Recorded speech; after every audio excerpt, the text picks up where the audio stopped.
Greetings, friends. This is Mark Anthony K here. Today is July 22nd. This is not a Project Gemini update video per se. This is a video to remember Mr. Ozzy Osbourne, who passed away today. I just found this out about 2 hours ago. I was on my way back from a doctor's appointment in Toronto, and on the drive back, I turned on the radio really quickly and discovered that there was every rock station that was on my dial was playing either Black Sabbath or Ozzy Osbourne, and immediately I had a feeling that something was going on. And then when they announced that Ozzy had passed away, it kind of took me by surprise. I mean, we all knew that Ozzy wasn't doing well, and he wasn't in any condition to continue playing or making records. But I don't know if I was exactly sure of how ill he was.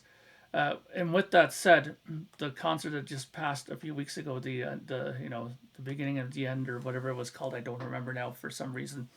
That makes that show all the more incredible in my opinion because I think I'm not the only one to say that. I think I was probably one of the people who were thinking that Ozzy wasn't going to do very much at this show, and he ended up being, I think, the big surprise of the whole show. He sang really well, considering how ill he was, and he really went out on a high note, I think. So, thanks, Ozzy, for giving us such a great last memory of you in a live capacity. My introduction to Ozzy Osbourne came through Black Sabbath. As you can tell, well, you probably can't tell because I don't have the camera in such a position for you to notice, but let me fix that. So I have my guitar with me here. Hopefully it's still working. Okay, so there you go. There is audio. I discovered Ozzy through a friend of mine named Scott. He was a big Sabbath fan before I was, and he would play me stuff on his newly acquired Ghetto Blaster, like his big stereo radio. He would bring outside, and he played me the debut Sabbath album. And the first time I heard Iron Man, I was like, wow, what is that? And I really paid attention to it, and I ended up buying, Paranoid and the first album. And that first album has gone on to be an extremely important record for me, one that I would listen to day after day after day. Once I got my first car, the cassette would follow me into the car, and I listened to that, and it actually was the thing that made me start playing guitar. I mean, sure, my Rush is one of my earliest and biggest influences. They are my favorite band, but Black Sabbath was the band that made me want to really play guitar. And Ozzy was a big part of that. Those early records were really a big thing for me. I can't stress that enough.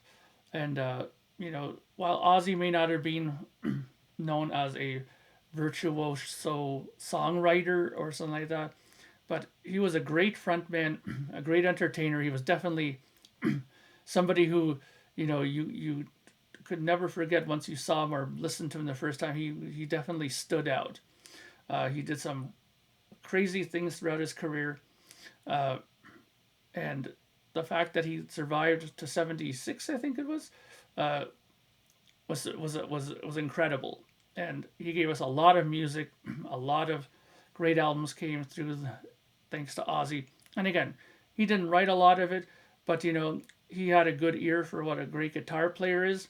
Later on in his solo career, we had Randy Rhoads, we had Jakey Lee, we had who else did we had? We had Zach Wilde, we had Brad Gillis who stepped in for a little bit for the Speak of the Devil, and that album actually, Speak of the Devil, is another record that was very very big for me, and I listened to quite a lot on my days of listening to music when I wasn't practicing. That was one of the records that really took me by surprise because I was so used to Tony Iommi's ways of playing Black Sabbath songs to hear Brad Gillis play them, even Randy Rhoads or even Jakey Lee. It was like, wow, how they modernized some of the riffs. It just gave me a new sort of appreciation for some of the songs.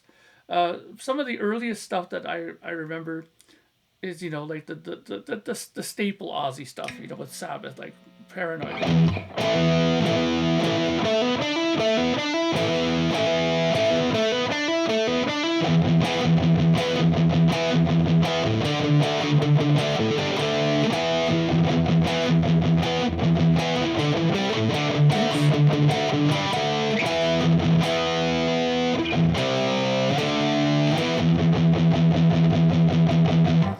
and stuff like that. I should have said ahead of time. Uh, cut me a bit of slack. I am a guitar player. Yes, I play guitar for well over 20 years now.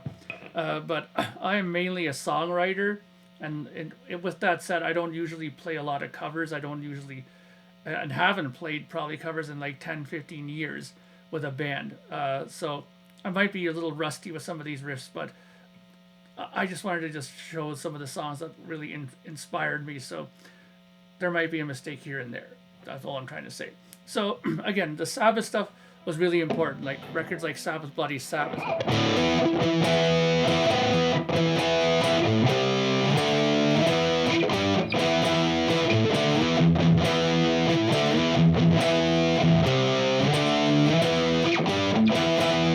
That was like a huge record when that came out. That was really like almost the next level of Sabbath at that time, because the first couple of albums were the stuff that you were all used to, the impactful stuff like Black Sabbath. Oops, see ya.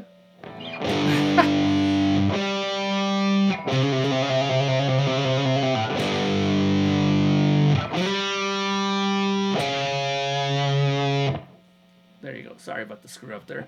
But like that stuff, it's so simple, but it was so big sounding, and it really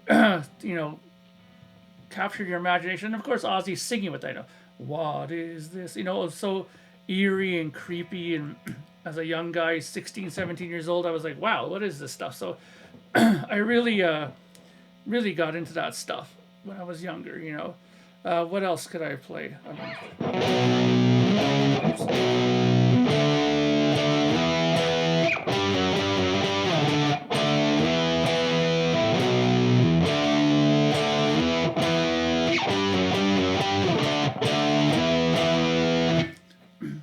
A classic, of course.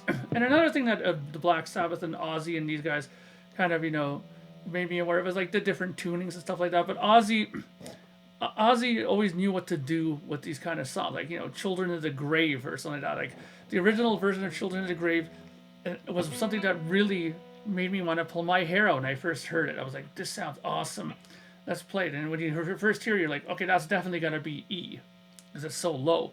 But at that point in my guitar playing, I was so new to different tunings and stuff like that, I never realized that they were tuned down to C sharp, like C sharp standard, like the whole guitar was down tuned to C sharp, right?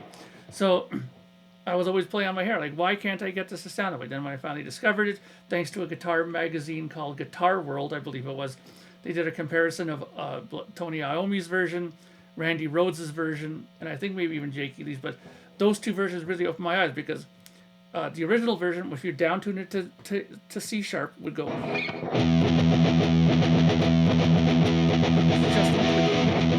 Right?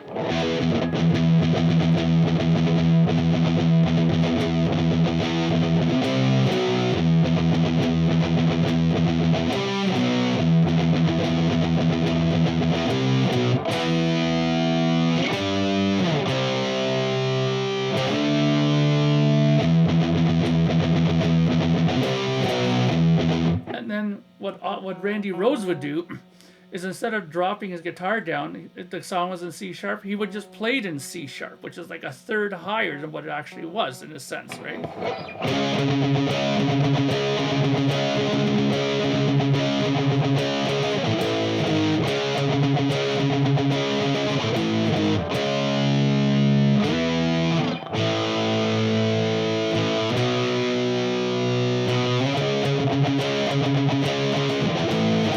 So that was a very interesting thing to kind of work out. So yeah, Ozzy, again, when he left Sabbath, again, he brought out some very cool guitar players with him, and a lot of the songs that he wrote during that time period were really impactful for me. Two prime examples.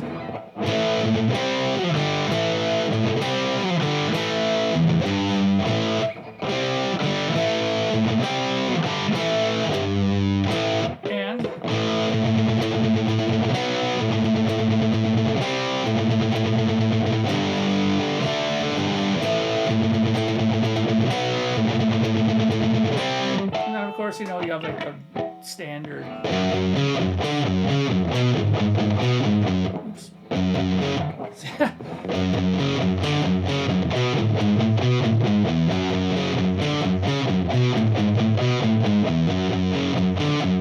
Right, so you have like the crazy train and stuff like that. And then, Jakey Lee came in with the Bark at the Moon and all those other kind of things. And they were really, uh, really fantastic stuff. I mean, a lot of the later stuff I really liked. I mean, Ultimate Sin was really a fantastic album. I thought that album really got overlooked, I think, now later on in his career. And I know he didn't think very much of it, but I really loved that album. I think that Jakey Lee did a fantastic job on that, and so did he. I mean, the videos for the Ultimate Sin was just hilarious, but very Ozzy. And that's the one thing I always loved about Ozzy was those kind of things. How he could kind of you know combine the humor and the metal, because that's the thing you have to be careful with being a metal artist is if you make it too comical, people kind of frown on that, the hardcore metal people, right? So, but Ozzy always knew what to do to make stuff cool, and people were really into it and stuff like that. So, yeah, yeah. I mean, I really loved that. I mean, when Zach came in, I mean, one of the songs I think I remember was "Crazy Babies." I think that was.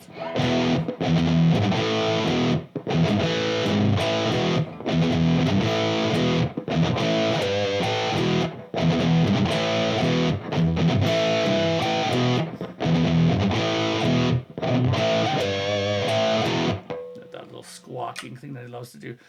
But I really did like that album. I thought it was really well done. Uh, but No More Tears was another brilliant record. Mom, I'm Coming Home and Mr. Tinker Train and uh, Hellraiser. Lots of great songs on that album. So Ozzy definitely left an impact on me and my musical development. So I'm going to leave it at that. I don't want to go on too long, but thank you, Ozzy. Thank you for what you've brought to music. And I'm sure everyone will agree that we will sorely miss you. Rest in peace, Ozzy.